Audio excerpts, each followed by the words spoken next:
आप सभी को मेरा प्रणाम। आज 31 जुलाई साहित्य सम्राट मुंशी प्रेमचंद जी का जन्मदिन और इस जन्म जयंती के उपलक्ष्य में उनके विचारों को, उनके साहित्य को, प्रेमचंद जी को अभिवादन।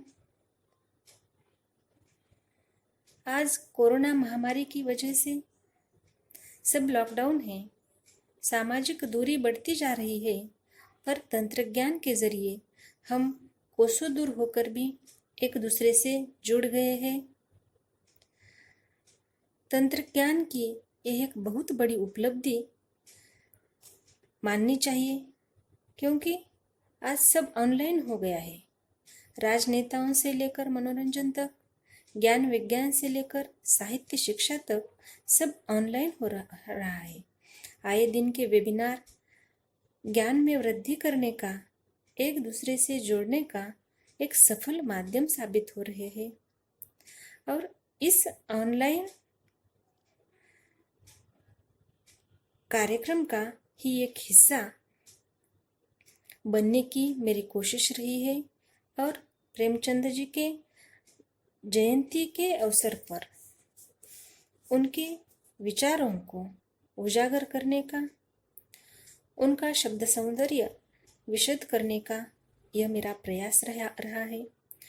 विश्वत्रयी के रूप में पहचाने जाने वाले प्रेमचंद जी यथार्थ और आदर्शोन्मुख साहित्यकार हैं। उन्होंने 1 दर्जन से भी ज़्यादा उपन्यास लिखे हैं। उनमें प्रमुख है सेवा सदन, कर्मभूमि, रंगभूमि, कायाकल्प, प्रेमाश्रम, गबन, निर्मला, गोदान और उनका आखिरी और अधूरा उपन्यास मंगलसूत्र है। उनके कहानियों के संकलन मानसरोवर खंड नाम से संकलित है। उन्होंने 300 से भी ज़्यादा कहानियाँ लिखी है। अध्ययन और अध्यापन की दृष्टि से उनकी कहानियाँ, नारी विमर्श की कहानियाँ, दलित जीवन की कहानियाँ, प्रेमचंद जी की सर्वश्रेष्ठ कहानियाँ आदि संकलन के रूप में प्रकाशित हुई है। उन्होंने एक नाटक भी लिखा है। उनकी शिक्षा का माध्यम उर्दू होने के कारण उन्होंने अपना लेखन संसार भी उर्दू से ही शुरू किया था। 1908 में सोजे वतन नामक कहानी संग्रह उनका प्रकाशित हुआ, जो राष्ट्र प्रेम एवं देश प्रेम से प्रेरित था। एक राष्ट्रीयता की भावना उसमें ओतप्रोत थी, पर इस कहानी संग्रह पर अंग्रेज सरकार ने पाबंदी लगाई और प्रेमचंद जी को न लिखने के लिए कहा, क्योंकि एक राष्ट्र प्रेम इस साहित्य के माध्यम से समाज मन में प्रभावित होने का धोखा अंग्रेज शासन को लग रहा था और इसीलिए लेखनी बंद करने का काम इस सरकार ने किया। कुछ दिन तक प्रेमचंद जी का लेखन कार्य छूट गया, पर एक लेखक की अंतरात्मा उन्हें अस्वस्थ कर रही थी। समाज में फैली असमानता, अन्याय, अत्याचार देखकर वे खुद को रोक नहीं पाए और उन्होंने अपने गुरु दया नारायण निगम की सलाह से अपना नाम बदलकर साहित्य लेखन शुरू किया। वे उर्दू में नवाब राय नाम से लिखते थे, पर बाद में उन्होंने हिंदी में प्रेमचंद नाम से लेखन शुरू किया और साहित्य जगत में ख्यातनाम हो गए। प्रेमचंद जी का साहित्य हिंदी साहित्य की अमर धरोहर मानी जाती है, क्योंकि आज के विमर्शों के दौर में जो विमर्श उभर कर सामने आए हैं, एक विधा के रूप में प्रचलित हो रहे हैं। उसमें स्त्री विमर्श है, किसान विमर्श है, वृद्ध विमर्श है, दलित विमर्श है, कई सारे विमर्श जो आज हम पढ़ रहे हैं, लिख रहे हैं, समझ रहे हैं, उन सब की जड़ें प्रेमचंद जी के साहित्य में हमें मिलती है। उनके उपन्यास साहित्य में, उनके कहानियों में इन सब का जिक्र हुआ है। यथार्थता के धरातल पर उन्होंने अपना साहित्य सृजन किया है और समाज की सच्चाई पाठकों के सामने लाने का प्रयास किया है। आज हम जोर शोर से नारी विमर्श की बात करते हैं, किसान विमर्श पर बोलते हैं, दलित विमर्श का जिक्र करते हैं, वृद्ध विमर्श पर कई सारी बहस हो रही है। पर इन सब विमर्शों का परामर्श प्रेमचंद जी ने बहुत पहले लिया है। गोदान उनकी यह अमर साहित्य कृति ग्रामीण जनजीवन तथा किसान की बदहली का यथार्थता के धरातल पर जिक्र करती है। उनकी इस यथार्थता ने ही उन्हें साहित्य को विश्व पटल पर पहुंचाया है। इस उपन्यास ने ही उन्हें एक जाने माने साहित्यकार के रूप में पहचान दिलाई है। कफन के गीसो माधव हो या पूस की रात का हल्कू हो, ये सब किसान की बदहाली का जिक्र करते हैं और समाज के सामने प्रस्तुत होकर भारतीय कृषक जीवन की स्थिति गति सबको दिखाते हैं। सवा सेर गेहूं में भी किसान विमर्श का ही जिक्र हुआ है। साथ ही उन्होंने बूढ़ी काकी जैसी कहानी लिखकर वृद्ध विमर्श को रेखांकित करने का बहुत सफल प्रयास किया है, जो पाठकों को सोचने के लिए मजबूर करता है। बूढ़ों की मानसिक स्थिति, उनका मनोविज्ञान, उनकी जिह्वालिप्सा, उनके जीवन में आया हुआ नैराश्य, एक एकाकीपन और उनका उपेक्षित जीवन, शारीरिक कमजोरी, इसका बहुत यथार्थता से, बहुत अच्छे ढंग से उन्होंने चित्रण किया है। उनकी यातनाओं को, उनकी अस्वस्थता को शब्दबद्ध करने का उन्होंने प्रयास किया है। क्योंकि आज हम देखते हैं प्रेमचंद जी के ज़माने में भी वृद्धों की हालत इतनी अच्छी नहीं थी, और आज के तंत्रज्ञान के ज़माने में भी वृद्धों की जो हालात है इतनी अच्छी नहीं है। कुछ अपवाद होते हैं, पर पढ़े लिखे परिवार में जिनके लड़के उच्च विद्या विभूषित हैं, परदेश में रहते हैं, बड़े बड़े ओहदे पर है, ऐसे लोगों के माँ बाप किसी वृद्धाश्रम में दिन काट रहे हैं।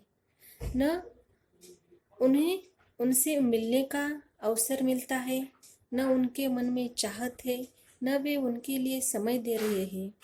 केवल एकाकीपन उनके नसीब में है, और इस एकाकीपन को प्रेमचंद जी ने अपने साहित्य में उतारा है। नारी विमर्श के तो वे सशक्त हस्ताक्षर रहे हैं। ज़्यादातर कहानियों में उन्होंने भारतीय नारी जीवन की व्यथा कथा चित्रित की है। कभी वो मजबूर है, कभी उनके साहित्य की स्त्री असह्य है, समाज व्यवस्था की शिकार हुई है, पर लाख यातनाएं सहकर भी वह अपने परिवार के लिए, बच्चों के लिए जीती है, दिन रात मेहनत करती है। तो उन्होंने नारी को शक्ति का रूप भी कहा है, और एक सशक्त नारी का चित्रण भी उनके साहित्य में हुआ है। स्त्री और पुरुष जैसी कहानी लिखकर उन्होंने स्त्री की महानता, उसका सेवा भाव पुरुष की तुलना में कई गुना अधिक दर्शाते हुए उन्होंने नारी की और पुरुषों की जो तुलना की है, वह आदर्शवादी स्त्री का रूप है। स्त्री की त्यागी परोपकारी वृत्ति उन्होंने चित्रित की है। तो स्त्री की तुलना में पुरुष केवल रूप सौंदर्य को अधिक महत्व देते हैं। पुरुषों की संकुचित स्वार्थी दृष्टि भी उन्होंने विशद की है। वे अपने गोदान उपन्यास में लिखते हैं कि नारी नारी होती है और पुरुष पुरुष होता है। हम सामाजिक धरातल पर दोनों को समानता की बात करते हैं, पर यह असंभव उन्हें लगता है, क्योंकि उन्होंने गोदान में लिखा है कि जब पुरुष में नारी के गुण आ जाते हैं तो वह महात्मा बन जाता है, पर नारी में अगर पुरुष के गुण आए तो वो उल्टा बन जाती है। यह समाज की सच्चाई, स्त्री जीवन की सच्चाई वे मानते हैं। आज पूरे देश दुनिया में नारी सशक्तिकरण की जो बात हो रही है, जो प्रयास हो रहा है, उस नारी की सशक्तता प्रेमचंद जी के साहित्य में बहुत पहले साबित हुई है। उनके साहित्य की स्त्री चित्रित करते हुए किसी ने लिखा है, कर्मभूमि में उतरकर, प्रेमचंद जी के साहित्य की स्त्री कर्मभूमि में उतरकर पुरुषों के कंधों से कंधा मिलाकर देश की आज़ादी के लिए संघर्ष करती है। उसे गबन कर लाए पैसों से अपने पति की भेंट में मिला चंद्रहार उसे स्वीकृत नहीं है। वो एक गरीब किसान के दुख दर्द की सहभाग बनकर अपनी पतिव्रता धर्म निभाने वाली बड़े घर की बेटी है। मजबूरियों में पड़े अपने परिवार के लिए समाज के सामंती वर्ग से बिना डरे ठाकुर के कुएं में जाकर तत्कालिक व्यवस्था को चुनौती देती है। ऐसी सशक्त स्त्री भी प्रेमचंद जी ने अपने साहित्य में चित्रित की है। उनके साहित्य में बाल मनोविज्ञान, अमीर गरीबी का भी चित्रण हुआ है। उनमें प्रमुख है ईदगाह कहानी, गुल्ली डंडा कहानी, जिसमें उन्होंने बाल मनोविज्ञान पर पाठकों का ध्यान आकर्षित किया है। क्योंकि ईदगाह कहानी का जो हमीद है वह गरीबी में रहकर भी कितना त्यागी है, समंजस है, विवेकशील है, अपनों के प्रति सहृदयता दिखाता है। अपने दादी के लिए उसके मन में कितना बड़ा प्यार है, यह उन्होंने दर्शाने का प्रयास किया है, जो बहुत ही सराहनीय है। प्रचलित रूढ़िगत व्यवस्था को तोड़कर सहज मानवीय संबंधों की स्थापना उनके साहित्य में हमें नजर आती है। विधवा विवाह हो, प्रेम संबंधों की जो स्थापना है उनके गोबर उपन्यास में झुरिया और गोबर के माध्यम से नजर आती है। सकारात्मक प्रगतिशीलता का निर्वहन भी प्रेमचंद जी ने अपने साहित्य के माध्यम से किया है। शोषण व्यवस्था के खिलाफ वे कोई सार्थक आयोजन की बात करते हैं, पर समाज में प्रचलित विसंगति के कारण ऐसी सार्थक आयोजन नहीं बन पाता है और परिणाम स्वरूप समाज का जो पूंजीपति वर्ग है वो गरीबों का शोषण करता है, मजदूरों का शोषण करता है, और ये कहीं ना कहीं समाज के लिए विघातक है। वे शोषितों के, वंचितों के पक्षधर रहे हैं। निम्न मध्य वर्गीय किसानों की दशा का उन्होंने मर्मांतक चित्रण करके पाठकों को इसकी ओर आकर्षित करने का प्रयास किया है। गरीबों के दुख की अभिव्यक्ति उन्होंने विवेचित की है। समाज में घटित जो अंधश्रद्धाएं हैं, मजदूरों का शोषण है, किसानों का शोषण है, नारी जीवन से जुड़ी हुई समस्याएं है, समाज में फैली हुई रिश्वतखोरी है, सूदखोरी है, आदि समस्याओं का भी जिक्र प्रेमचंद जी के साहित्य में हुआ है, जो आज के समय में भी प्रासंगिक लगता है। क्योंकि रिश्वतखोरी आज भी कम नहीं हुई है, सूदखोरी आज भी कम नहीं हुई है। अमीर लोग